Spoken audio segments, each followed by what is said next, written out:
fundamentar porque estamos aqui lhes expondo acerca daquilo que eu chamo então ato cena em relação ao tema da adoração dentro do contexto mais amplo de Mateus capítulo 24. Diz assim a palavra de Deus: vi outro anjo voando pelo meio do céu, tendo um evangelho eterno para pregar aos que se assentam sobre a terra, e a cada nação, e tribo, e língua, e povo. Talvez uma frase que resumiria esta expressão que aqui então encontramos como uma espécie de locus, né, de direção, de espaço aonde o Evangelho deveria chegar. Observem: terra, nação, tribo, língua e povo. Isso nós poderíamos então chamar da universalização da pregação. Então, mesmo que você de alguma forma não creia, mesmo que você de alguma forma limite o seu raciocínio achando que as dificuldades de língua, de dialetos de determinados então contextos políticos, como esse evangelho poderá ser pregado, o grande detalhe é que Apocalipse capítulo 6, capítulo 14, versículos 6 e 7 se encontra dentro do contexto da chuva ser hoje e não fora dele. Daí a razão pela qual você não deve colocar limites. E por quê? Porque há um Deus a quem nós devemos temer, estou no verso 7, a Ele da glória, porque há uma hora do juízo que chega, e então o convite que nos é feito, não é? Para que possamos adorar aquele que fez o céu, a terra, o mar e as fontes das águas. Talvez seja necessário, neste momento, nós buscarmos algumas referências bíblicas para fundamentar esta questão acerca da adoração. De sorte que iremos fazê-lo, e eu gostaria que você, então, lesse comigo o que está no Evangelho de João, capítulo 17, verso 4. Pastor Orlando, por favor, leia o versículo 22 e o versículo 23 do mesmo capítulo. Reitero, Evangelho de João, capítulo 17, versículo 4, é o texto que eu gostaria que todos nós lêssemos e escutássemos, por fim, o que está no versículo 22 e 23 do mesmo capítulo. Reitero, Evangelho de João, capítulo 17, versículo 4, depois os versículos 22 e 23. Diz assim a palavra de Deus: eu te glorifiquei na terra, consumando a obra que me confiaste para fazer. Então nós temos de estar conscientes de que Deus é glorificado quando o Evangelho é pregado. Lembra de Apocalipse, então, capítulo 14? Temei a Deus e dar-lhe glória. Então, dar glória ao Senhor é uma resultante de uma ação. Então, eu diria a primeira, e que ação é esta? Fazer com que a vontade de Deus se torne conhecida. Quando Jesus diz aqui que Ele glorifica, portanto, ao Pai na terra, em razão de ter consumado a obra, observe, portanto, que este é o elemento, portanto, que agrada a Deus. O Evangelho pregado, nós então estaremos glorificando a Deus. De sorte que sobre você e sobre mim repousa esta responsabilidade. Versículos 22 e 23, por favor. E dei-lhes a glória que tu me deste, para que sejam um, como nós somos um. Eu neles e tu em mim, para que eles possam ser perfeitos em unidade, e para que o mundo conheça que tu me enviastes e que os amastes assim como me amaste. Observe que aí você diria, no contexto imediato, mas pastor, esta ordem não fora dada aos discípulos? Sim, verdadeira. Contudo, observe que na própria expressão Jesus contempla você e a mim. Eu neles e tu em mim, a fim de que sejam aperfeiçoados na unidade, para que o mundo conheça. Como o mundo tornar-se-ia conhecedor de uma mensagem, se os discípulos já não estão mais, se os apóstolos já não estão mais? Portanto, eu e você estamos inclusos nesta obra singular de glorificarmos a Deus e de então nos tornarmos um povo aperfeiçoado no Evangelho. Mas ainda é preciso nos lembrar, e desse ponto de vista, reitero, quando nós olhamos então Apocalipse capítulo 14, e a nós nos é atribuída esta, eu diria, digna missão de então dar glória ao Senhor, alguém poderia então confundir-se e achar que dar glória seria um ato, portanto, de vociferação, ou seja, de falar, de parlar, como dizem, portanto, aí, eu diria a expressão em latim, mas não é esta a questão aqui. Não tem a ver com parlar, tem a ver, na verdade, com ensinando a verdade, Deus é glorificado. Então, o que repousa sobre você? Percebe? Isso a gente entende dentro do contexto mais amplo, que a adoração envolve, portanto, este ato de pregação do Evangelho. Todos os que, às vezes, nos enclausuramos dentro de uma espécie de ambiente restrito para adorar a Deus e saímos daqui muitas vezes satisfeitos com a música, com a mensagem, com as orações que foram respondidas ou aquelas que nós então fizemos. O fato é que isto não é ainda o que o Senhor está a esperar de nós. Essa é uma parte só da caminhada. Ela se torna mais ampla quando você compartilha daquilo que você recebeu. Então, quer ver o Senhor feliz e de alguma forma, portanto, glorificado? Pregue o Evangelho. Isso, portanto, é o que torna Deus em paz.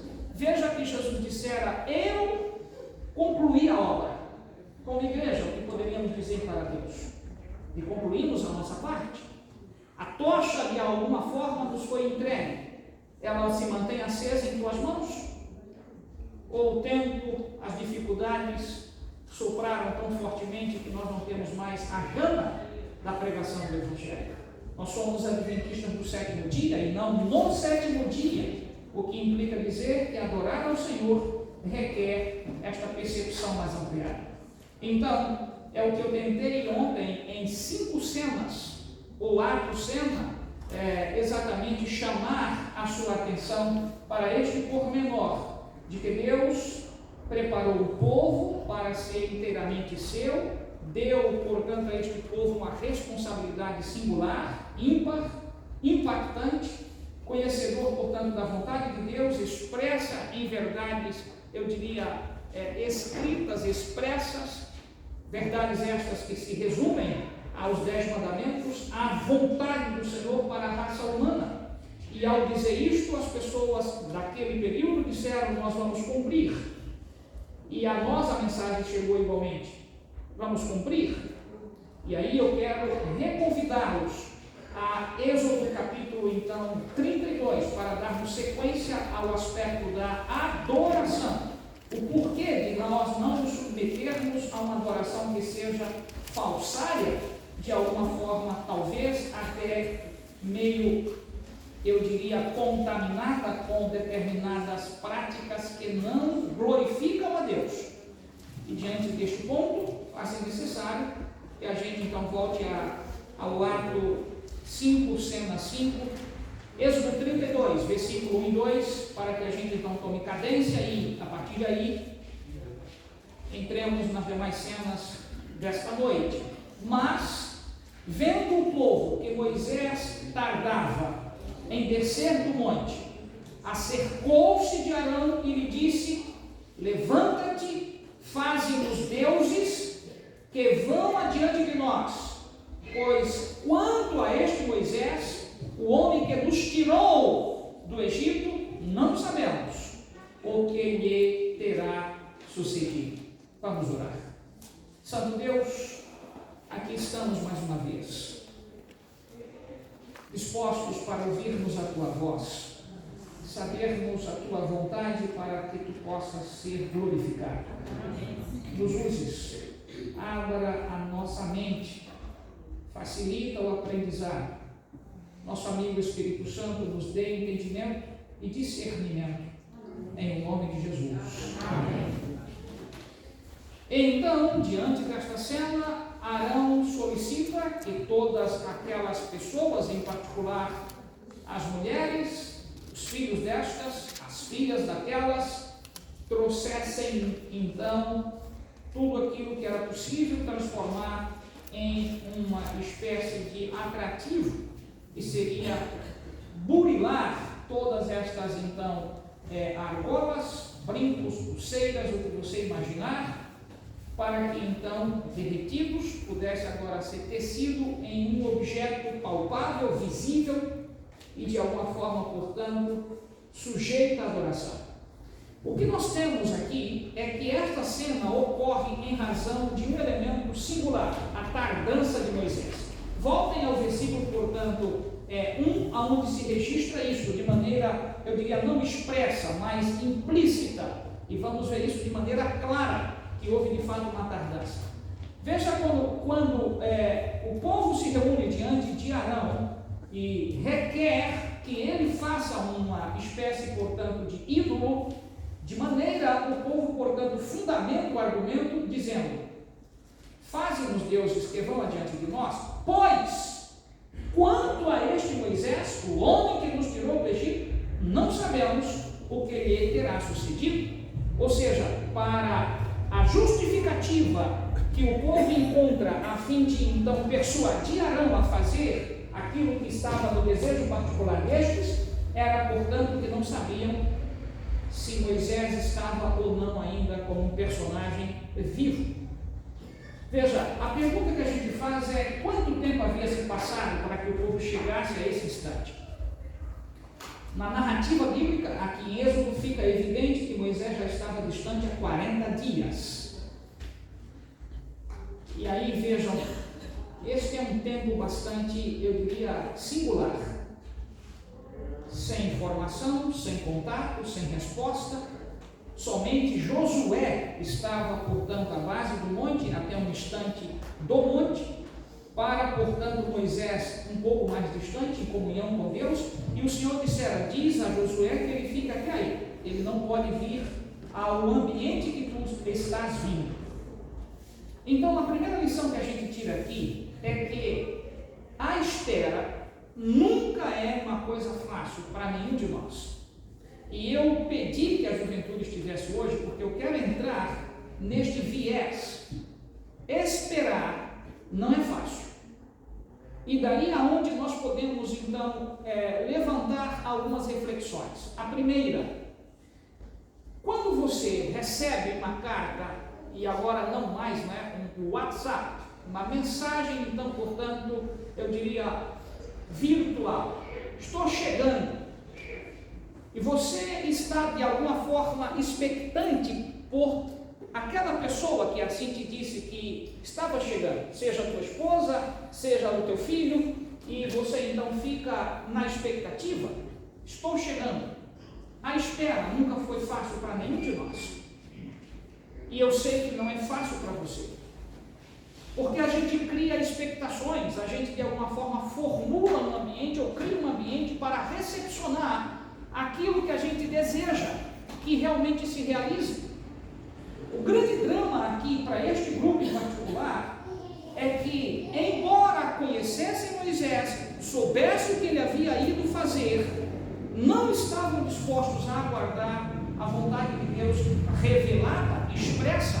Não percam de vista, Moisés era o porta-voz entre Deus e então os líderes, dos líderes para então as pessoas comuns, estas de volta para os líderes e os líderes para Moisés, e o Moisés, portanto, diretamente para com Deus. Esta ordem, reitero, dissera ontem, não pode ser invertida. A questão é que essa espera de muitos de nós é construída na base de um controle, como se nós tivéssemos em mãos a condição de o tempo estar de acordo com a nossa vontade e as pessoas igualmente. Mas não é assim que funciona.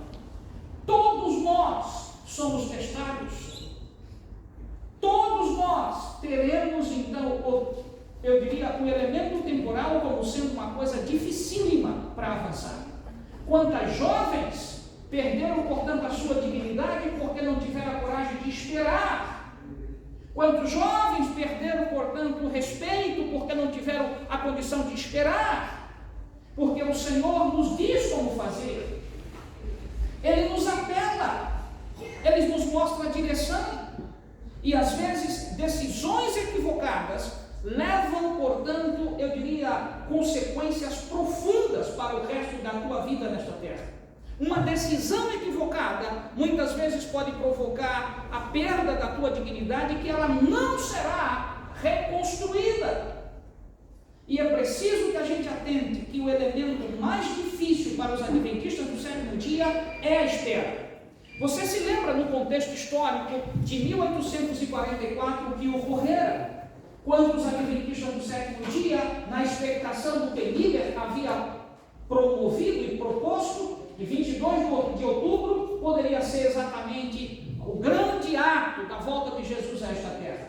Os cálculos perfeitos, mas a forma de interpretação do, então, eu diria, momento equivocado. Cálculo perfeito, evento equivocado. E às vezes nós estamos assim, como Miller, calculamos todas as coisas à base de nossas decisões e talvez até convicção. Como pastor simples, bem, se eu fizer desta forma, ninguém saberá. Se eu fizer desta forma e a gente combinar entre a gente avança e a gente vai, portanto, driblando a todos e a tudo. Contudo, quando ocorrer, a gente diz que não houve.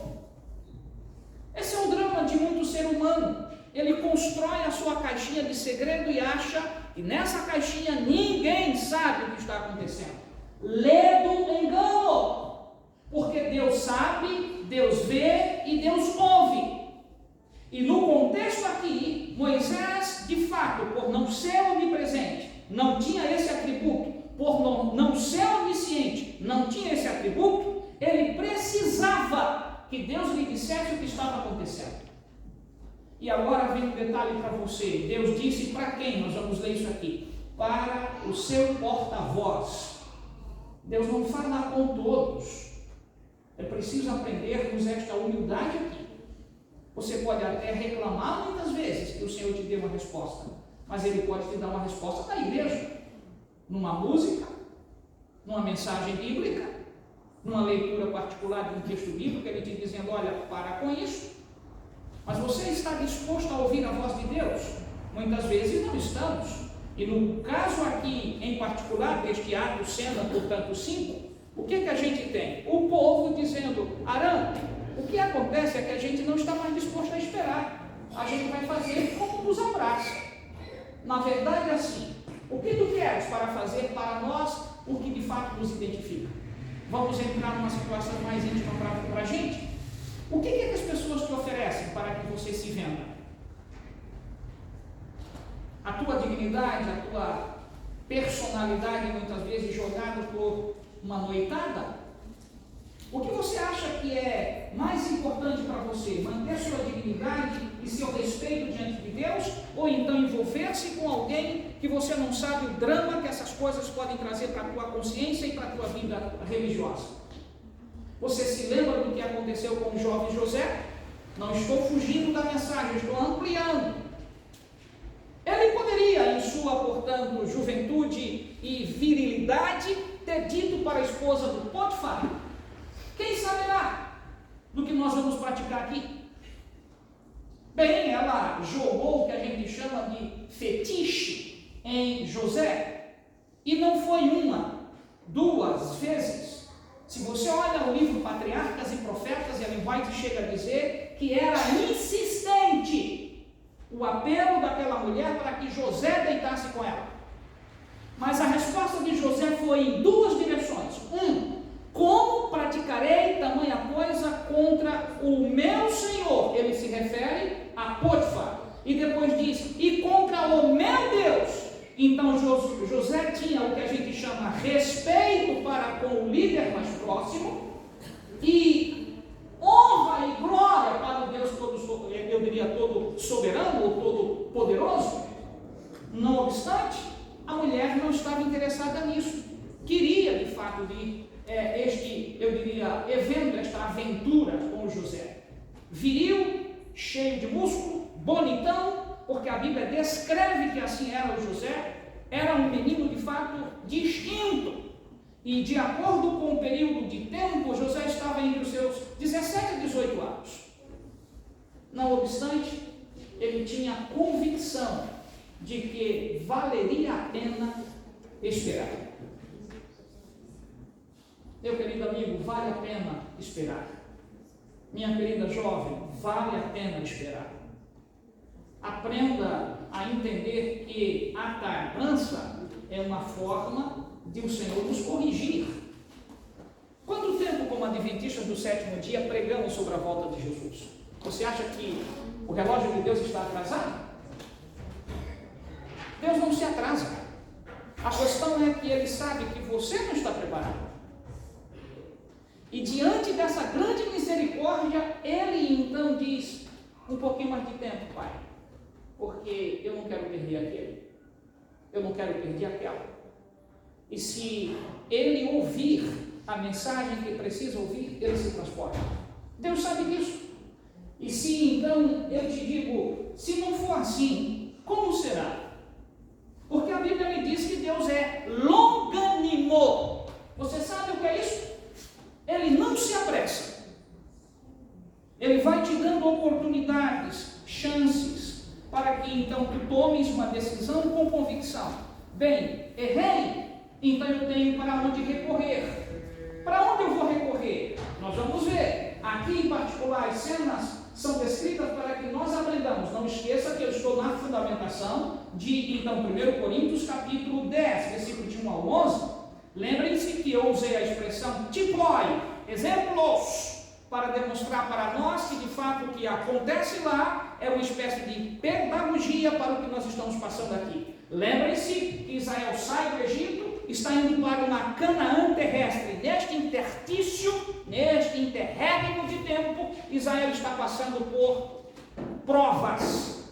Estamos saindo de uma tipologia, uma espécie de estudo do mundo, mas entre o mundo e a Canaã celestial, temos então tipóis, exemplos, que precisamos passar por eles aqui. Testes, porque assim como Israel não entrou na terra prometida de maneira direta, houve todo um preparo, não será diferente conosco. E apenas os fiéis puderam, portanto, adentrar na Canaã terrestre. Você se lembra de Josué e Caleb, daquela geração que saiu? E aí é necessário que a gente entenda que se nós não nos submetermos à vontade de Deus para glorificá-lo, nós estaremos então cometendo as mesmas, eu diria, torpezas diante do Senhor. Por isso, meu querido amigo e irmão, eu queria que você refletisse, e especialmente os jovens, em outra coisa que eu quero aqui adentrar. Vou abrir um parênteses, porque isso de fato foge do que eu preparei para vocês para esta semana. Alguém diz assim para você: bem, rapaz, o que acontece é o seguinte, tu tens essa natureza e assim mesmo. Você nasceu com essas naturezas, uma que quer, portanto, fazer o certo e outra que quer fazer o errado. Não. Isso também não é Bíblia. Você nasceu com uma natureza. Uma. Todos nós nascemos no reino das trevas. Não conhecíamos a graça, não conhecíamos o amor de Deus, não conhecíamos a outra natureza. Quando o Evangelho nos toca, Deus implanta em nós uma nova natureza. Aí a guerra se trava. Então, eu e você, mesmo o bebezinho ali, tem uma natureza só. É quando o Evangelho lhe é pregado, que a consciência absorve a palavra de Deus, que a guerra começa. Então não me venha com churumelas, me dizer que você, portanto, cedeu, porque você tem, portanto, uma natureza que não foi controlada. Na verdade, você nunca controla, porque não está em você fazê-lo. Quem te dá a natureza que então vai guerrear com aquela que te é própria, que me é própria, que é a natureza, portanto, do pecado, quem me dá essa outra para, portanto, fazer uma espécie de bloqueio é o Senhor. Mas como é que essa outra natureza que Ele põe em nós se alimenta? Não é do lixo que aqui eu e você conhecemos do pecado. então se submeta a Cristo e a sua natureza débil, sujeita ao pecado, ela é dominada, não por força, não por esperteza, não porque você é um expert nesta e naquela área de conhecimento, não, isso aqui vai me garantir, impedir que eu tome essa decisão. Não é assim que funciona. Deus está te dizendo nesta noite de maneira direta: você quer ter vida distinta? Aprenda de mim, para que a natureza que eu pus em você, ela seja mais forte do que a outra. O grande detalhe é que a gente vai caminhando nesta jornada até o fim com essas lutas dentro de nós. E aí aquela guerrinha, a quem você alimenta mais, esta vai dominar. Eu te pergunto, no fundo da tua alma, com muita convicção nesta noite, tu oras? Estou falando diretamente para os jovens. Como tu podes achar que vais vencer? Você acha que é porque você aprendeu alguns conceitos da ciência social? Você gravou uma frase bonita na Bíblia? Glorificar a Deus requer intimidade com os céus. E você precisa aprender a ter comunhão com Deus. Amigo, não se vence o pecado ouvindo uma boa música. Ela pode despertar você a bons pensamentos, mas te pôr sentado, ajoelhado, em pé, não importa a forma de orar, importa que ores. Isto é a tua força, isto é a minha força. A minha força vem do Senhor, não vem, portanto, dos cursos que eu fiz, não tem a ver das N faculdades que eu fiz. E eu te digo com sinceridade, se eu não tivesse comunhão com os céus, eu há muito tempo já teria caído fora. Sei os dramas do que é passar numa banca de uma faculdade. Sei os dramas do que é ter de esperar mais um ano para poder terminar, porque eu não queria ser infiel ao meu Deus em relação ao sábado. Você acha que eu não passei por isso? Eu não fiz. Eu só tenho, na verdade, o curso de teologia, o mestrado, dentro da igreja. Todas as demais coisas eu fiz fora. Fiz filosofia, fiz história, fiz letras, fiz direito, fiz então linguística. Depois parti, portanto, para um doutorado, estou terminando um pós-doutorado. Mas a situação é, o que isso me garante? Nada. Se não houver comunhão com o Senhor, estas coisas são lixo. Nós precisamos nos lembrar que o que nos mantém com o Senhor é a graça de aprender dele. Quando eu fiz direito, com o objetivo exatamente de auxiliar aqueles que necessitam, porque eu não advogo para, eu diria, para ricos, eu sou advogo para as pessoas pobres de minha igreja, que não podem lá fora pagar, e eu saio em defesa delas. A pergunta que eu te faço é: você acha que alguém que recebe o nome ou título acadêmico, né? Porque embora alguém que faz advocacia receba o título de doutor, academicamente não é, porque ele tem que ter um doutorado para de fato ser chamado de doutor. Mas eu tenho título, mas isso não me agrada. Eu sou seu irmão.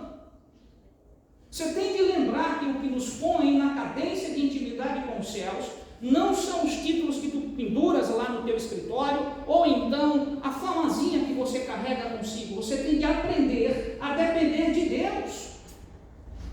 Em alguns momentos, amiguinho, eu tive de chorar, lembrando que eu tinha 4 anos para terminar uma faculdade, mas porque era adventista do 7º dia, alguém dizia: não, as aulas caem nesse dia e eu não vou mudar a prova.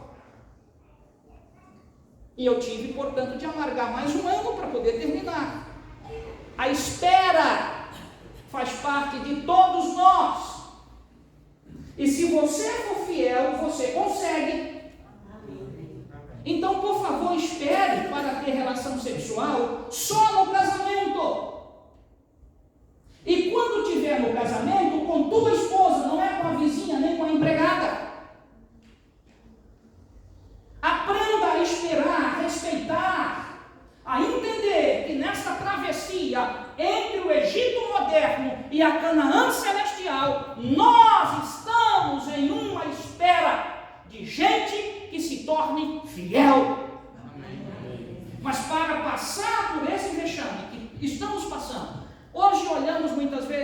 nível de igreja que estamos e nós nos perguntamos: Senhor, é isto mesmo? Porque parece que perdemos de vista que o Senhor é soberano. E aí eu te pergunto, como é que você acha que você vai vencer? Driblando o Senhor? Fazendo da tua forma? Não dá certo, amigo. Cuidados com os lauréis, os aplausos e os ícones que você pode criar. Quantos tapas durante o ano passado, o ano retrasado, todos nós temos tomado de gente que estava na mídia, mas achavam que era os bambambãs do pedaço. Não oravam mais. Quando a gente vai, e eu não sei porquê, mas algumas das vezes me escalam para algumas missões não muito boas. E a gente termina sabendo a razão por quê. Não oravam, não liam Bíblia, mas tinha uma fama. Para o Evangelho, o Senhor não depende de estrelas. Ele depende de gente, escuta a frase, humilde e inteiramente dependente dele. Amém. Seja humilde, seja inteiramente dependente do Senhor. Espera, meu irmão, espera, jovem, e o Senhor vai te honrar. Amém. Mas se você não o fizer, as desgraças vêm. Aliás, esta é a regra não só da vida comum. A Bíblia, lá em Gálatas capítulo 6, verso 7, Paulo chega a dizer que aquilo que a gente planta, a gente colhe. Então você acha que você hoje atrapalha a vida de uma jovem, pula daqui, vai para outro estado, fica por lá, depois alguém vai atrapalhar a tua. É a regra da vida. Não brinque, não faça. Não dá certo, termina. O mundo não se limita, portanto, ao teu olhar. O Senhor tem muitas coisas para fazer. Então permita que Ele faça em tua vida. Esta é a razão, porque quando Ellen White, e eu vou trazer o texto de volta para que você, por favor, entenda dentro do contexto que eu estou pondo. Quando Ellen White, em Patriarcas e Profetas, página 300, minha irmã, veja aí, acho que travou. Vê aí, eu acho que aqui está desligado. Deixa eu ver, por favor. Já passou? Ok, obrigado. Na verdade, observem o que está, então, nesta cadência, o que leva as pessoas a, então, terem, de alguma forma, um tipo de comportamento invasivo por sugestões, por influência, por relacionamento, por participar de, às vezes, ambientes e grupos que não são saudáveis.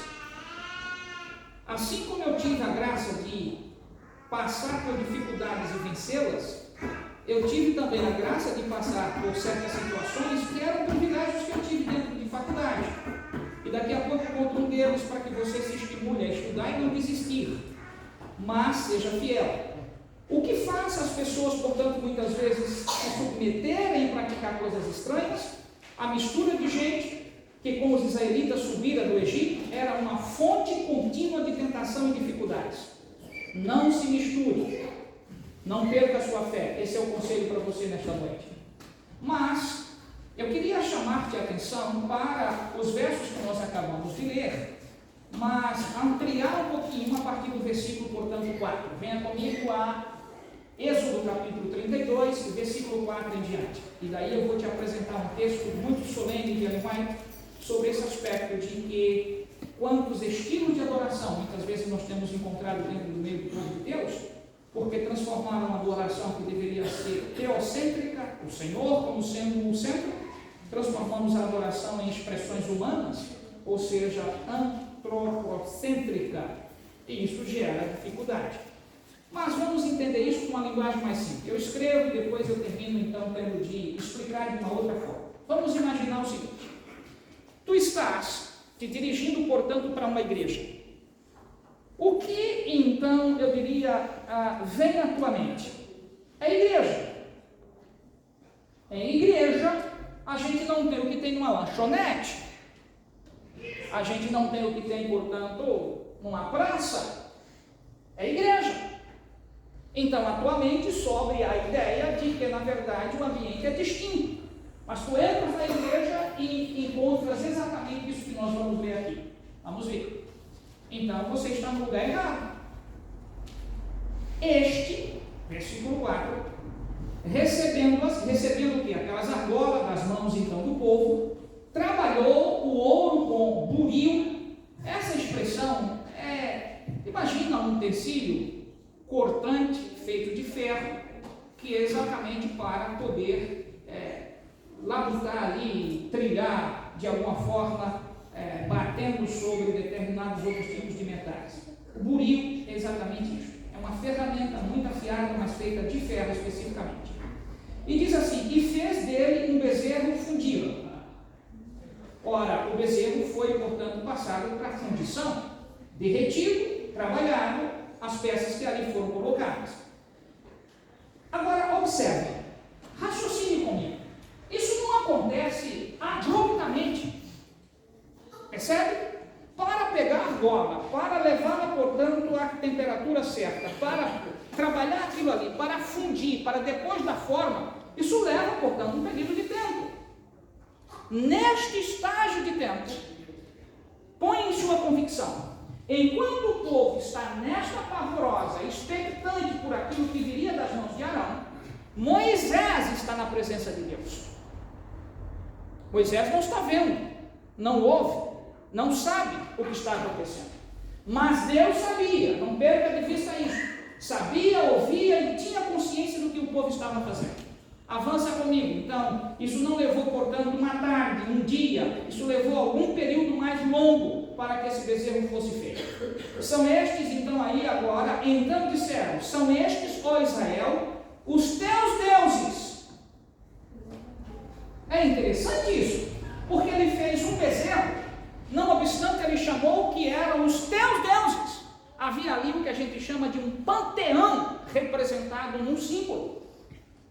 Todos os demais deuses que, então, na mente desta gente misturada, que veio do Egito, ao olhar para o bezerro, eles recapitularam tudo aquilo que havia trazido em sua consciência do Egito.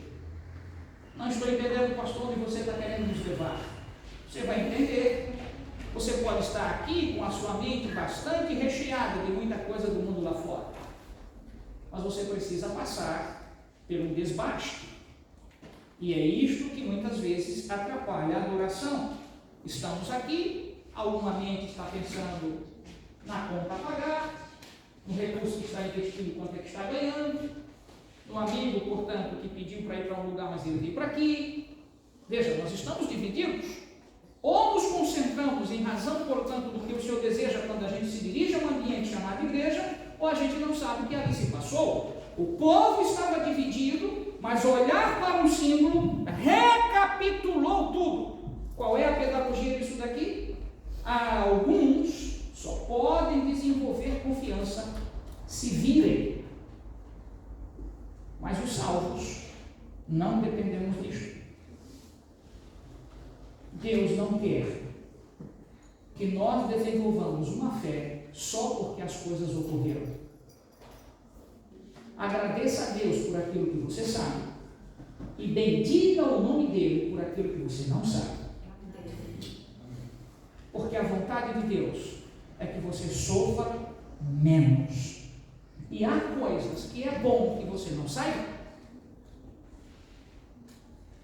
Não é bom ser traído.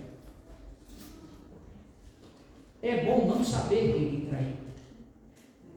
Porque quanto mais você sabe, mais você se enclausula, mais você se distancia, mais você se fere.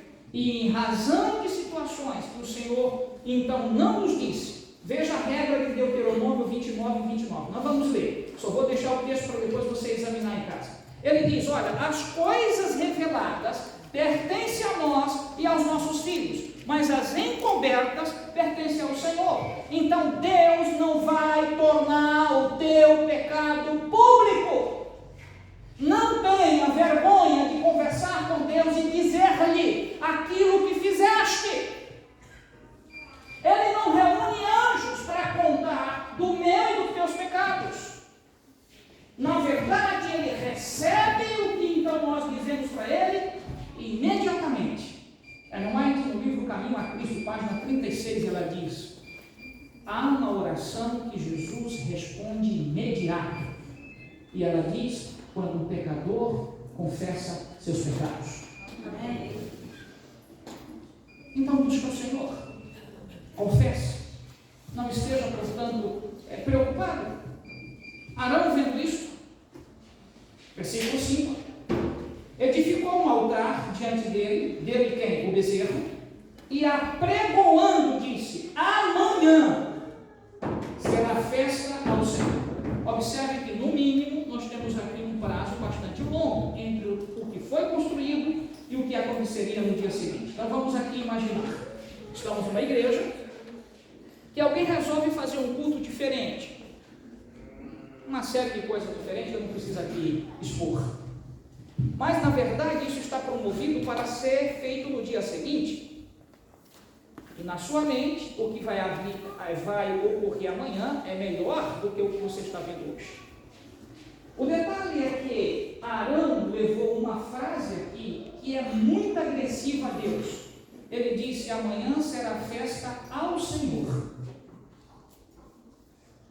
Deus sendo, portanto, trocado por um rival, que é o bezerro de ouro. A pergunta que eu te faço é: tu estás trocando o Senhor pelo quê? O que nós estamos colocando no lugar do Senhor? Ellen White, na Revealing Herald, nesse texto que eu vou aqui usar, não sei a razão que hoje está gravando.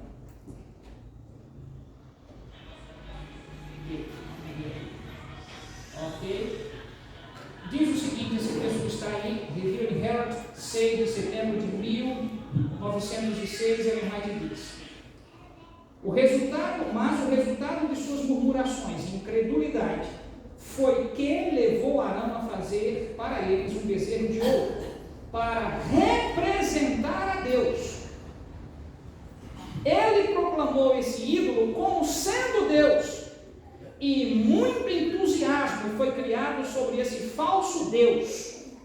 E ela continua: se em vez de fazer isso, ele tivesse chamado à mente a maravilhosa libertação que Deus havia feito por eles, e todos tinham sido atraídos para expressar gratidão a Deus por todas as suas ricas misericórdias em libertar seu povo da servidão egípcia, eles poderiam ter sido colocados em terreno vantajoso para glorificar o Senhor Deus, que tinha feito tal libertação maravilhosa da degradação e da escravidão. Mas para que lado Arão pendeu? Fez algo para representar a Deus. E aqui eu entro para explicar isso de outra maneira. Namorada, carro, sítio, fazenda, dinheiro, beleza. Tome muito cuidado para que este não seja o seu bezerro. Aonde você põe para substituir a Deus. Deus não pode ser coisificado. Ele não pode ser materializado. É preciso atentar ao que Jesus ensinou para a samaritana no Evangelho de João, capítulo 4. Deus procura aqueles que o adoram em espírito e em verdade. Portanto, se você, para ter fé, precisa tocar em algo, o Senhor Jesus já respondeu isso para você no episódio que envolveu Tomé. Ele disse: bem-aventurados que não viram e creram. E nós estamos neste grupo. Não vimos, não tocamos, mas cremos que Ele é Deus sobre todas as coisas. Amém. Isto faz em nós pessoas distintas. Por isso, jamais coloque a Deus em uma espécie, portanto, de casulo, onde você carrega consigo e diz: se não ocorrer do jeito que eu quero, eu não creio. Então você não está entre o grupo dos bem-aventurados. Bem-aventurado que não viu, mas creu. Então, eu te digo uma coisa nesta noite. Não sabemos dia e hora da volta de Jesus, mas não desista dos seus sonhos. A mensagem que eu tenho trazido para você nesta semana não é para você parar com seus empreendimentos, é para que você aprenda a lidar que, em razão daquilo que é mais importante, você deve gastar tempo. O que é que você deve gastar tempo? Sua comunhão com Deus? Mas continue estudando, continue defendendo sua família, continue buscando o pão de cada dia, mas não coloque estas coisas como sendo as mais importantes. Entre um curso que você tem de fazer, que precisa, portanto, ali negar ao Senhor, então deixe o curso. Entre um relacionamento que está te afastando da igreja e de Deus e de tua família, encerre um relacionamento. Você precisa lembrar que, acima de todas as coisas, Deus é perfeito e completo. Amém. Se você acha que a tua vida só tem sentido se tiveres um diploma de uma faculdade onde negaste o Senhor, Deus é completo. Ele não precisa que você passe por isso, porque Ele te substitui com algo melhor. Aprenda a esperar. Se Arão tivesse tomado o sentido contrário de levar o povo a aprender e a recapitular a velha e feliz história do que foi exatamente a travessia ali no mar, o povo não teria se voltado. Então aqui um recadinho para todos nós que somos líderes. Eu posso desviar uma igreja.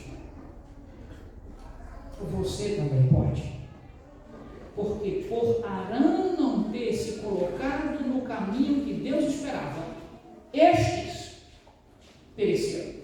E você se lembra que Paulo, tratando desse assunto em Coríntios, diz que 23 mil pessoas, naquele dia, quando Moisés desceu, foram fulminados. Não brinque com a ira de Deus. Deus não se permite ser coisificado nem substituído através de uma coisa infame. Imagina as coisas que Deus faz, agora imagine as coisas que os homens fazem. Prata, ouro, labutado, eu diria trabalhado, e agora o deserto, e o povo diz, é esse o Deus que nos tirou do Egito. Isso é uma afronta.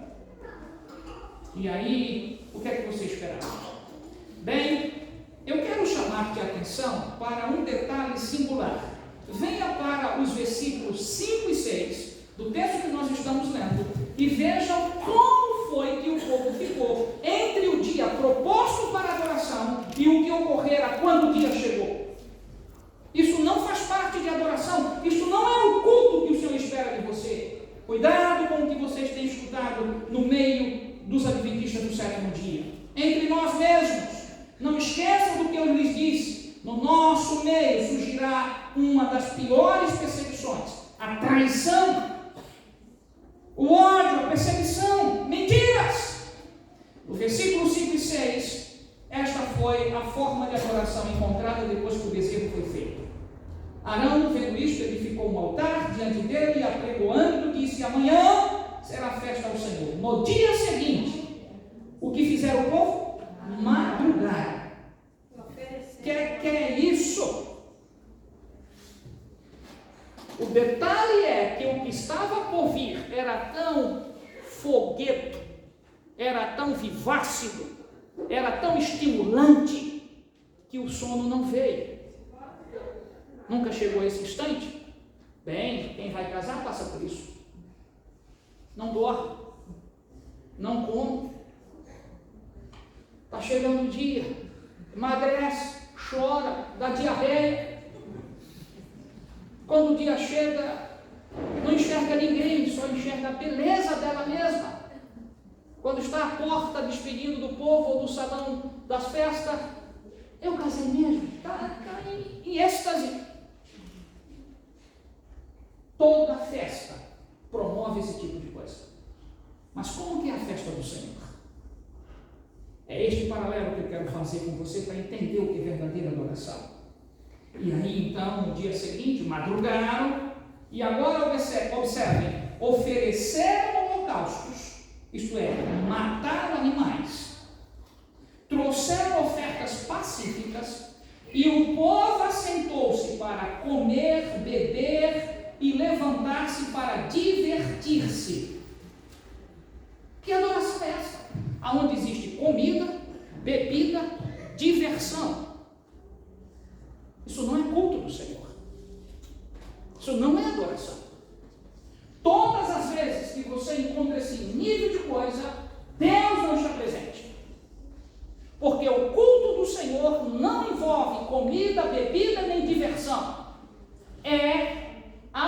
solene e particular, para que tu reflitas, para que tu então perguntes, para que tu então te eduques e então faças valer o que está se passando em mente, entregando ao Senhor.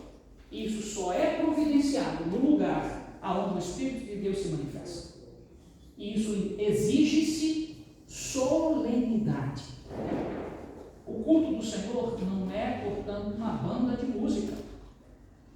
E eu vejo aqui as pessoas, e eu fico lembrando lá o Sérgio, que eu conheço desde o colégio. Lembrando, porque na verdade eu também sou músico, eu toco trompete. E a vontade de estar aqui também, só que eu não trouxe meu trompete. Então a questão é, como é que nós podemos entender e fazer um louvor como a gente enxerga aqui e o Senhor está feliz? Porque não é para a nossa diversão, é adoração ao Senhor. Isso é diferente. Nós não vimos aqui para comer, beber e divertir-se. Agora, vamos abrir este leque. Eu te pergunto, o que está acontecendo ali? O que está acontecendo é algo tão, eu diria, impactante e ao mesmo tempo nojento. Sexo passou a ser realizado nestas cenas e o povo não tinha mais controle, perdera, portanto, respeito.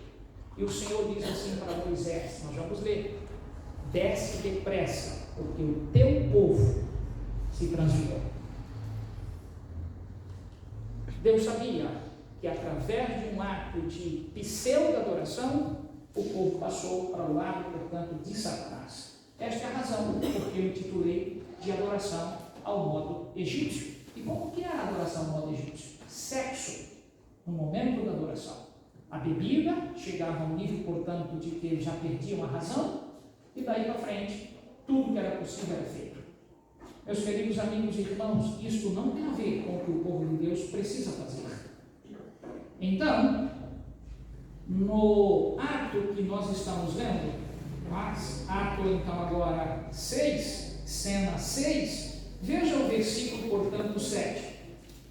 Então, disse o Senhor a Moisés: vai, desce, porque o teu povo que fizeste sair do Egito se corrompeu.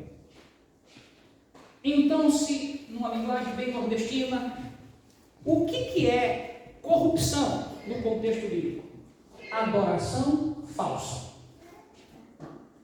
Quer uma igreja que não segue o Senhor? Busque como é que está a sua adoração. Se ela está, portanto, mais preocupada em aparecer do que de fato que o Senhor seja honrado, a adoração não está sendo realizada. E esse é o detalhe. Deus então apela para que Moisés desça e depressa, porque na verdade algo estranho estava acontecendo. Agora acompanhe comigo neste ato, eu diria 6, cena 6, o Senhor diz assim, verso 8: e depressa se desviou do caminho, o povo portanto se corrompeu e depressa se desviou do caminho, corrupção e desvio, em razão de um elemento, adoração falsa. Entende porque Apocalipse capítulo 14, verso 7 diz: adorai aquele que fez o céu, a terra, o mar e as fontes das águas. Ele não chama para adorar a água, eu diria o mar, a terra, as coisas criadas. Ele apela para que adoremos o Senhor da criação. Isso se chama culto teocêntrico. Deus é o centro de nossa adoração. Na verdade, quando a gente perde de vista isso, a gente se corrompe, se desvia do caminho, e aí o culto se torna assim. Vais para a igreja? Vou. E por que vais? Alguém vai cantar. Tem ali uma magreza de fora que chegou essa semana, eu vou ver lá, estão falando dele. Olá, isso é adoração? Estás vindo por causa da minha causa? Da minha presença? Estás vindo porque alguém vai cantar? Não saístes para adorar o Senhor? Entende o que é corrupção e desvio do caminho? Meu irmão, nunca troque o culto do Senhor por qualquer outra coisa. Cesse. Todos nós temos problemas, mas cesse, enquanto aqui está, cesse a sua mente da prova que você tem que fazer, da conta que você tem que pagar, do filho que está doente. Busca agora a oração por ele. É para isso que vimos aqui. Então, quando nós fazemos o que o Senhor quer que seja feito, Ele é glorificado. Lembram então de João capítulo 17, verso 4, versículo 22, versículo 23? Pois bem, neste ponto, o Senhor ainda continua e diz para Moisés algo muito mais profundo. O povo se corrompeu, o povo se desviou do caminho que ele havia ordenado. Fez para si, veja, Moisés não sabe, Deus conta. Fez para si um bezerro fundido e o adorou e lhe sacrificou e diz: são estes, ó Israel, os teus deuses que te tiraram da terra do Egito. Deus narra isto para Moisés. Então, por fim, o que Deus está dizendo? Eu conheço o que vocês fazem. Meus irmãos, não esqueçam disso. Deus conhece o que nós fazemos. Não brinque. Não brinque. E se você foi longe demais, se você acha que nada vai te alcançar, eu apelo ao meu amigo Espírito Santo que te transforme. Amém. E faça pairar em tua mente o teu pecado. Porque se tem uma coisa que o Espírito Santo não faz, é te dar perdão. Ele não faz essa obra. Mas ele então faz com que nossa mente recapitule o que a gente fez e ele chega e diz assim: olha, eu vou te levar para quem te perdoa.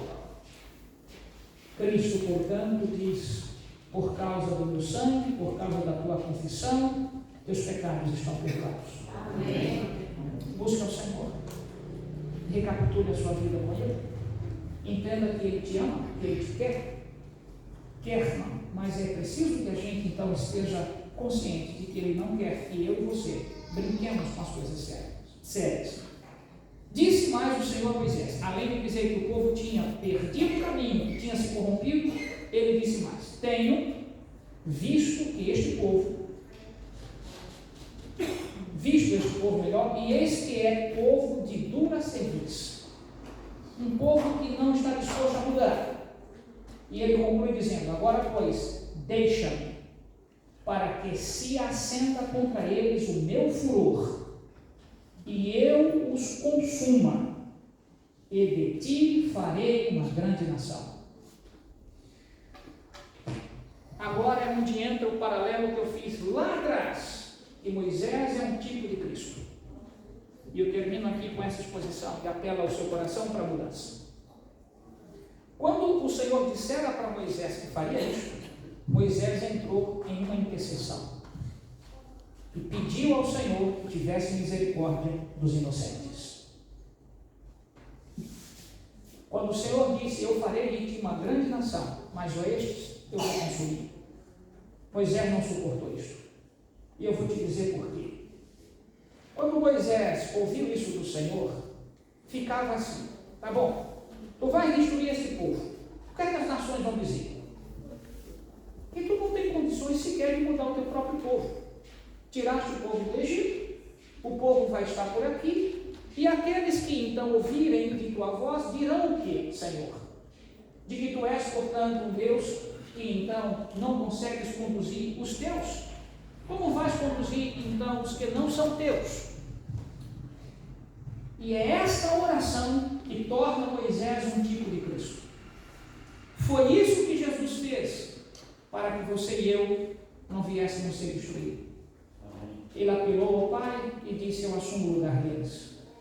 Mas por favor, para que o teu nome continue sendo honrado, eu vou ajudá-los a serem transformados. Amém. Amém. Amigo, você é a coisa mais importante que Deus tem. Não duvide do amor de Deus. Por mais que profundas que tenham sido as tuas perdas, Deus é completo e te dará de volta aquilo que foi tirado. Amém. O detalhe é que Ele não vai dar na terra aonde, portanto, o Jó esteve, porque nossa travessia está terminando. tudo será dado no novo céu e na nova terra. Amém. Então, esperemos mais um pouco. Tenha um pouquinho mais de paciência com você, com os seus dramas. O Senhor sabe o que a gente então é capaz de não fazer e o que é capaz da gente, portanto, fazer sem as condições que a gente deveria ter. Então, eu gostaria que você refletisse sobre esse texto, que aí está em tela, e a gente fará uma oração particular. Entregue-se ao Senhor. Farei a leitura, e a linguagem diz assim: quando Deus disse para Moisés, desce porque o teu povo se corrompeu. Nesse instante não havia mais o povo de Deus. Havia apenas o conserto que Deus havia ofertado. Mas Moisés quebra esta aliança. Ou seja, as tábuas são quebradas, as tábuas de pedras, ou as lascas de pedras, como você queira chamar. E ela diz assim: o conserto de Deus com o seu povo havia anulado, havia sido anulado. E ele declarou a Moisés: deixa-me que o meu furor se acenda contra eles e os consuma, e eu farei de ti uma grande nação. Os textos estão aí. O povo de Israel, especialmente aquela multidão mista, estaria constantemente disposto a rebelar-se contra Deus. Murmurariam também contra o seu chefe. Quem é este? Moisés. E o magoariam pela sua incredulidade e obstinação. E tarefa laboriosa e muito probante seria guiá-los até a terra prometida. Seus pecados já os havia privado do favor de Deus, e a justiça exigia sua destruição. O Senhor então propôs-se a destruí-los e fazer de Moisés uma poderosa nação. Qual é, por fim, o conceito final? Deus é amor, mas Deus não suporta ser traído. Não quer segui-lo? Não siga. Porque não há como enganar a Deus. Então, por favor, nesse instante em particular, o que você diria com o seu coração aberto e mente a Deus sobre sua vida? Eu queria nesse instante fazer um apelo ao seu coração. Se entrega a Cristo. Derrama a tua vida diante dele nesse instante e peça-lhe a mudança que é necessária para que você de fato possa glorificar o seu nome, honrando, adorando em espírito e em verdade. Amém. Eu vou me ajoelhar aqui. E se você deseja fazer, portanto, essa entrega, feche seus olhos, se ajoelhe, faça o que você bem entender, mas faça a sua entrega ao Senhor.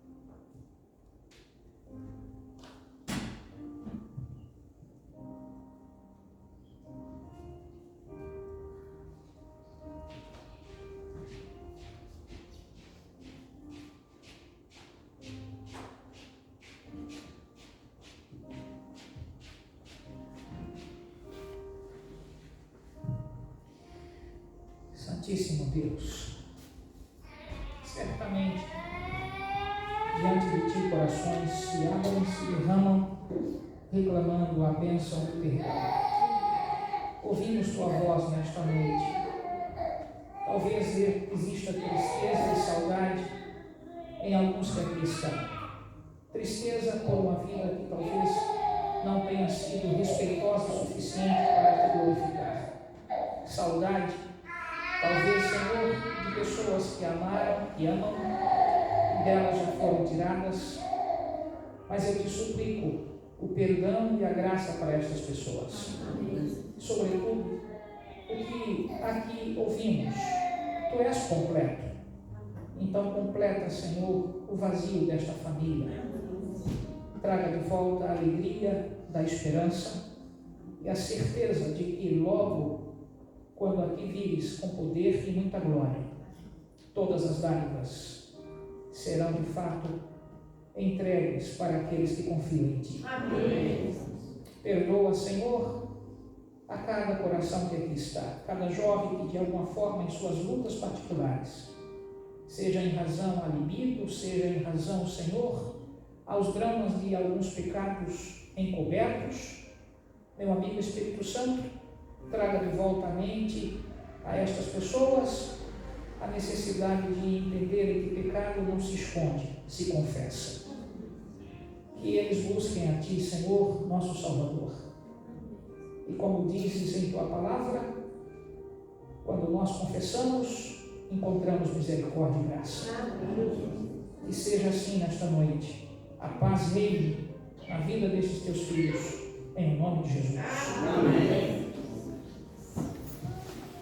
Muito bem, meus irmãos, que o Senhor vos abençoe.